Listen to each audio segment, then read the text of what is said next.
Assalamualaikum warahmatullahi wabarakatuh. Bismillahirrahmanirrahim. Alhamdulillahi rabbil alamin. Allahumma salli ala sayyidina Muhammadin wa alihi wa sahbihi wa sallim. Kaum muslimin dan muslimat rahimakumullah. Bait yang ke-18, Syekh Ahmad Al-Marzuki berkata, Syu'aibu Harun wa Musa wal Yasa' Dzulkifli Daud Sulaiman Taba. Nabi yang ke-13 Nabi Syu'aib, kemudian Nabi Harun, Nabi Musa, dan Nabi Ilyasa. Kemudian Nabi Dzulkifli, Nabi Daud, dan Nabi Sulaiman. Jadi Nabi dan Rasul yang ke-13 yaitu Nabi Syu'aib. Nasabnya Nabi Syu'aib ini juga dari keluarga Nabi Ibrahim. Jadi Nabi Syu'aib bin Mikil putranya Yasjir putranya Madyan dari keluarga Nabi Ibrahim. Jadi Nabi Syu'aib ini diutus di kota Madyan. Jadi penduduknya disebut dengan kabilah Madyan. Nabi Syu'aib mengajak kabilah Madyan untuk beribadah kepada Allah Subhanahu wa taala, yakni meninggalkan ibadah, meninggalkan menyembah kepada selain Allah. Jadi melarang mereka berbuat kezaliman dan kerusakan di muka bumi. Allah Subhanahu wa taala berfirman dalam surat Al-A'raf ayat 85, A'udzu billahi minasyaitonir rajim. Bismillahirrahmanirrahim. Wa ila madyana akhahum syu'aiba. Qala ya qaumi ibudullaha ma lakum min ilahin ghairuh. Dan Allah mengutus pada kabilah Madyan saudara mereka yaitu Syu'aib. Dia berkata, Nabi Syu'aib berkata, wahai kaumku, sembahlah Allah. Tidak ada bagi kalian Tuhan yang disembah dengan benar selain Allah Subhanahu wa ta'ala.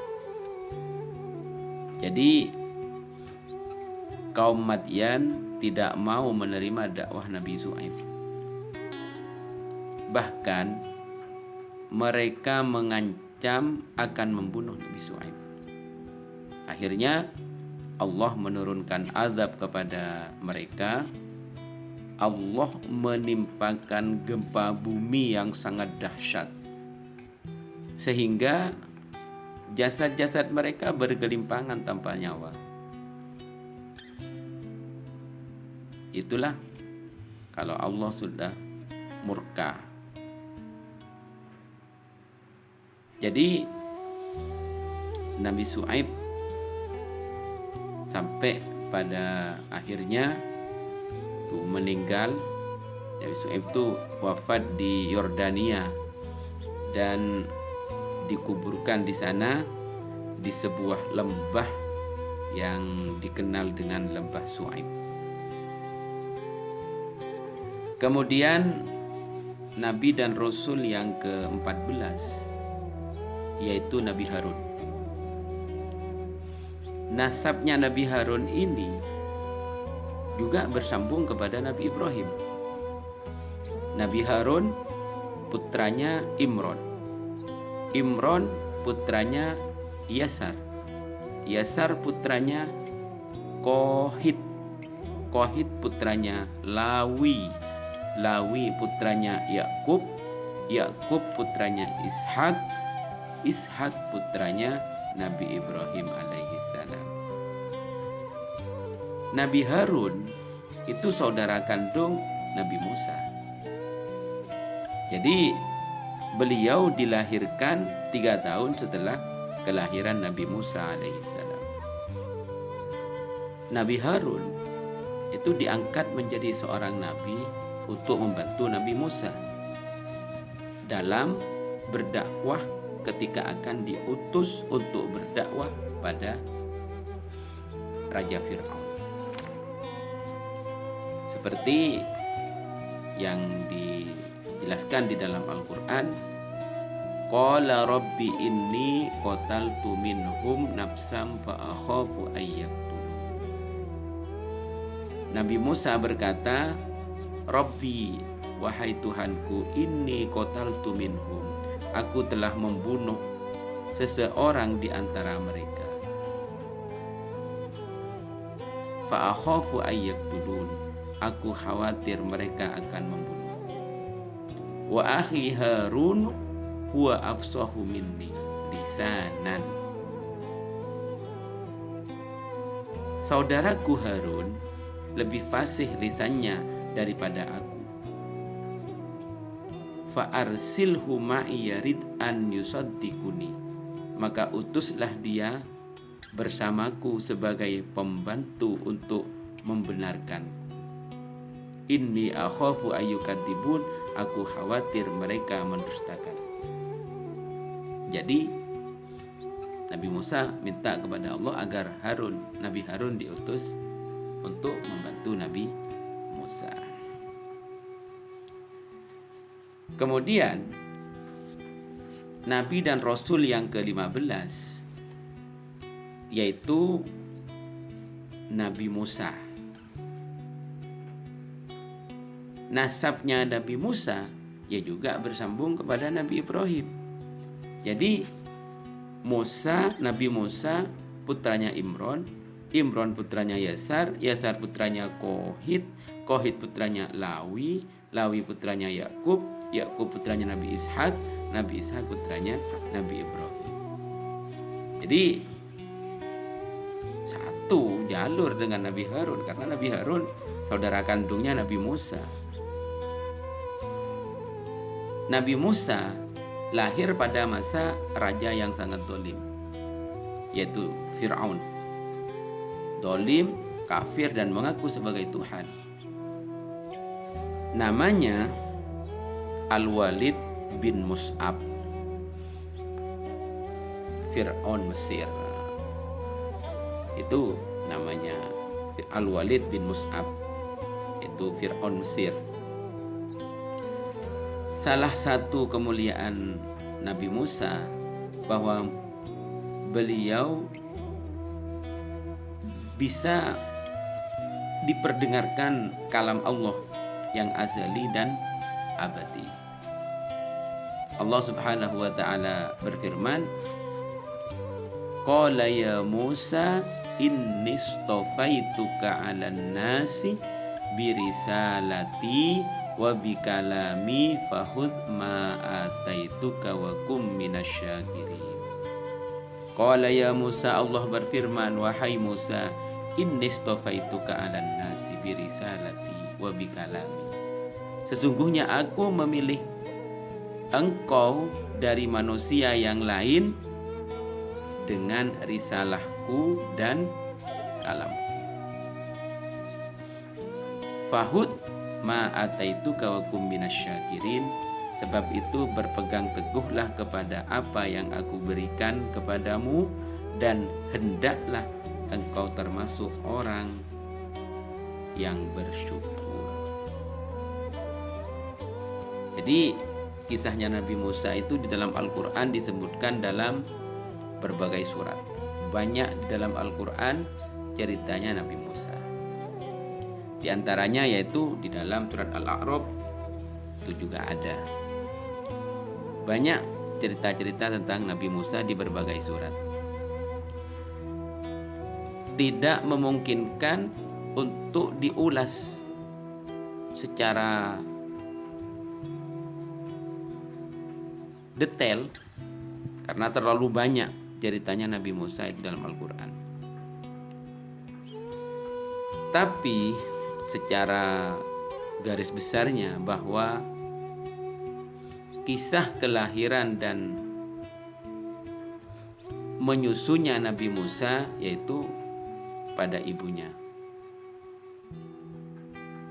Kisah pertumbuhan Nabi Musa dan membunuh seorang laki-laki dari suku Kipti. Yang ketiga, kisah kepergian Nabi Musa ke Madyan dan bertemu dengan saudaranya yaitu Nabi Syuaib. Kemudian yang keempat, kisah kembalinya Nabi Musa ke Mesir dan mendengar kalam Allah yang azali dan yang abadi. Yang kelima, kisah diutusnya Nabi Musa bersama Nabi Harun untuk berdakwah kepada raja zalim yaitu Fir'aun laknatullah.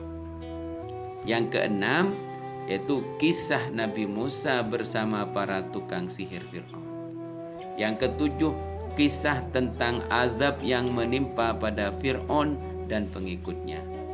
Yang kedelapan, kisah menyembahnya Bani Israel terhadap anak sapi di saat Nabi Musa tidak bersama mereka.